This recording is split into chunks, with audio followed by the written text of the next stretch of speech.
Զրուցում ենք քաղաքագետ Արթուր Խաչիկյանի հետ։ Երեկ իմացանք, որ Հայաստանի եւ Ադրբեջանի միջև խաղաղության համաձայնագրի նախագիծը արդեն համաձայնեցված է, բանակցություններն էլ ավարտված են։ Սա առհասարակ մեզ համար, մեր հայոց պատմության համար, նաեւ գլոբալ առումով ինչ է նշանակում, հիմա ինչ է լինելու։ Սա Հայաստանի սուվերենության կորուստ է։ Հայաստանի պետականության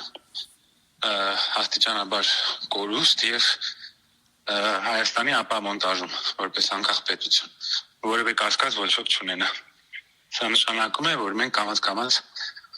հրաժարվում ենք մեր անկախությունից, ենթարկվում ենք Թուրքիային, Ադրբեջանին, հրաժարվում ենք ամեն ինչից եւ մեր թշնամու պահանջները չեն պակասում։ Իրենց հաջորդ պահանջն է փոխհատուցումը, մեր պատերազմի մասնակիցների հանձնումը, ադրբեջանցիների վերադարձը, հələ մենք հետո կիմանանք, թե Զանգեզուրի Միջանցքի հարցը ոնց է լուծվել, որովհետև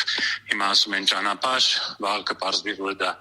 էքստերիտորիալ ճանապարհ է կամ Միջանցք է, բայց նրանք դա չեն ընդունի, ինչպես միշտ խաբեն։ Մենք հետո մենակ կիմանանք, բայց պարզ է, որ սա Հայաստանի անկախության կորուստը, սա նոր կապիտուլյացիա է, շատ ավելի ջախջախիչ կապիտուլյացիա է, քան 20 թվականի պատերազմից հետո։ Պարոն Խաչիկյան, այսպես ասած նյութեղեն հողի վրա մեզ առաջիկայում ինչ է սպասվում։ Նոր պատերազմ, թե էլի սենց սողացող պատերազմի նման մենք հնարավոր ամեն ինչ կհանձնենք Ադրբեջանին ու մի կողմ կքաշվենք։ Առայժմ մենք գնում ենք երկրորդ ճանապարհով, քայլ առ քայլ ամեն ինչ զիջվում է, բոլոր պայմանները բավարարվում են եւ մենք զրկվում ենք մեր պետականությունից։ Մենք այդ ճանապարհով ենք գնում եւ ցավոք սրտի չունենք որևէ ընդդիմության ղեկավար, ոչ էլ ունենք ռեալ ընդդիմություն։ Դա համար այս process-ը չի կանգնա։